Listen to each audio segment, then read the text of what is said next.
Today's been such an exciting day, thanks to this wonderful team of people who put this day together.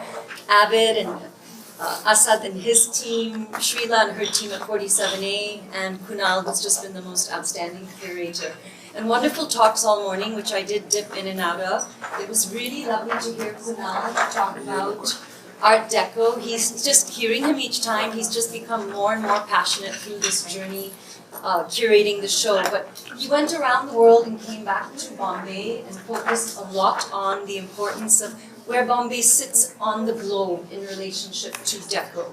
Dr. Dalvi, of course, came at it from an academic and an architectural point of view and shared a lot of knowledge with us about, you know, how important the time was in India as well. You had commercial trade, you had commercial trade, you had mercantile work. You know, we were no longer a port. We were a city moving in the direction of trade.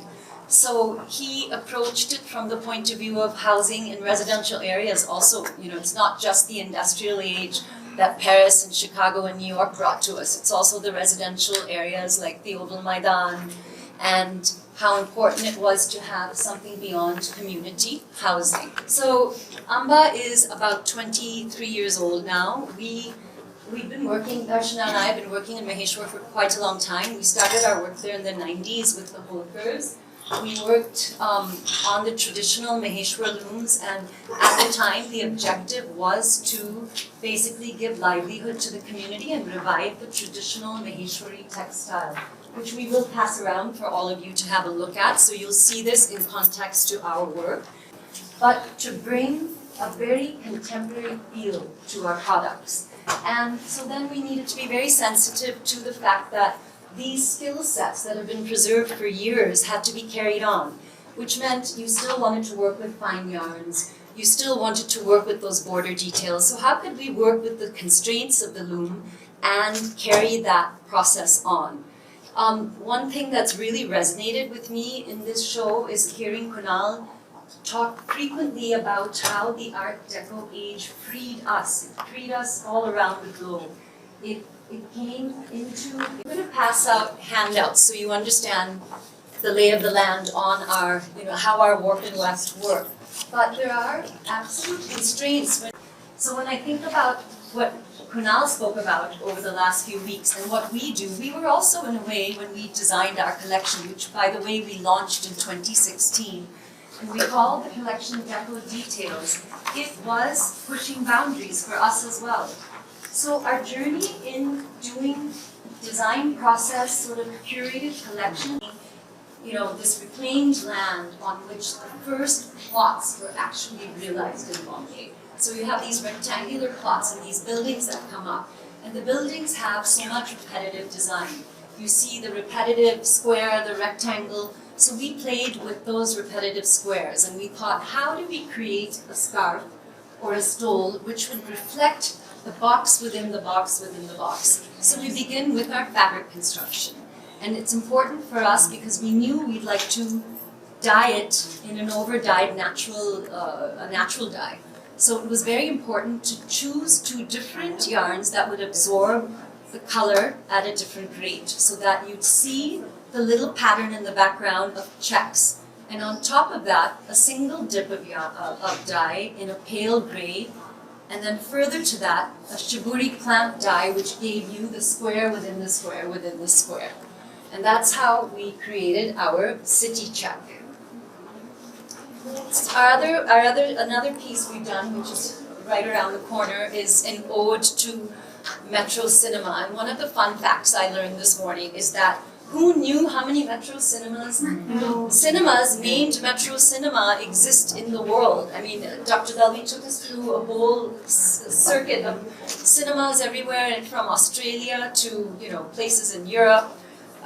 We were really fascinated with the ceiling foyer, and one of the things we do each year is we have a signature border, a border that we create that doesn't come from, you know, our historical, you know, archives in Maheshwar.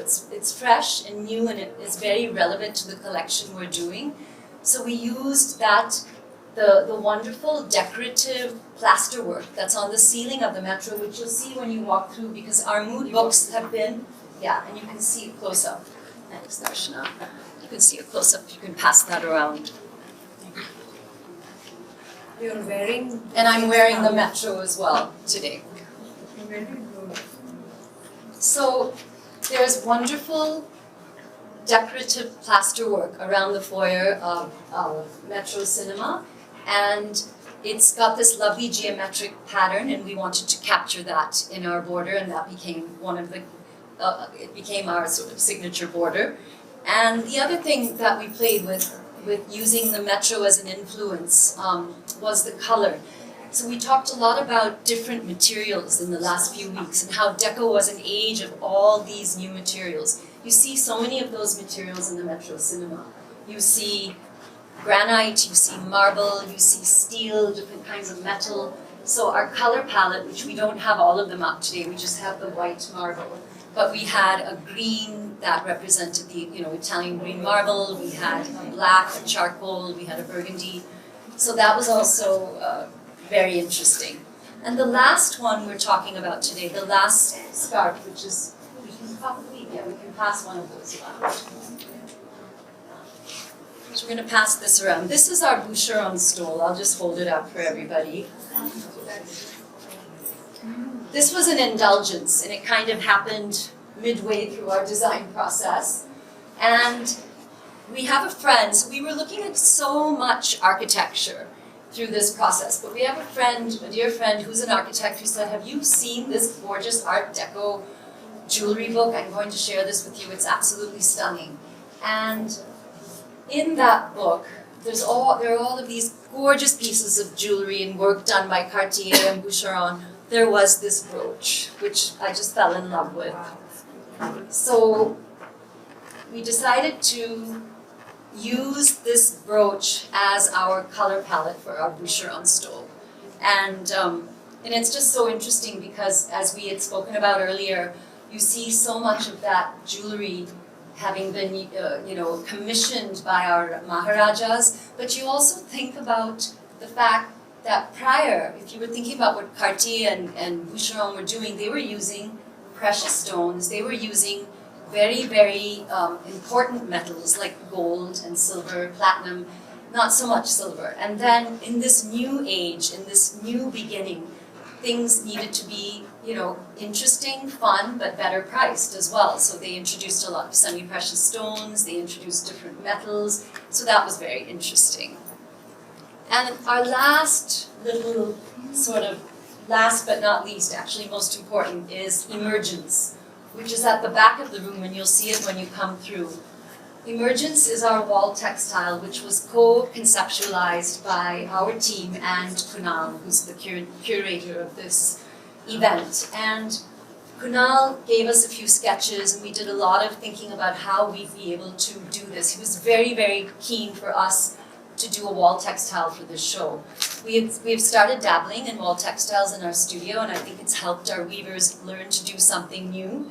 And I think what I loved about the concepts we talked about was that aspirational reach for the sky feeling, and we wanted to capture that. So what we did was created that sort of the ziggurats that we spoke about again this morning in the talk, one of those architectural details you saw on all these buildings that have that pyramid shape, that reach for the sky. The whole concept was, how would we achieve those ziggurats? Because we had to do that with the same lattice work on our extra warp, which you just saw moving around in the form of a sari border. You've seen it as a tiny little shawl border. We scaled it to almost 2/3 of our actual wall textile. And it was truly, it was very, very hard. It was hard in the way that the precision was very, very difficult to achieve, because in order to achieve this, you are weaving in between doing hand inserts. And as the ziggurat comes in, as the pyramid comes in, you have to remove yarns and get that precision outline, which was very tough to do. Added to that, this was achieved during flooding, and no electricity in Maheshwar. It arrived here like 3 days before the show. So we're very happy that we could actually do that, and it was a great exercise for our studio because our team has learned about different things they can create on the same kinds of looms. So thank you very much for listening in, and thanks to Srila and 47A, Avid, Asad, Kunal, all of you for being here.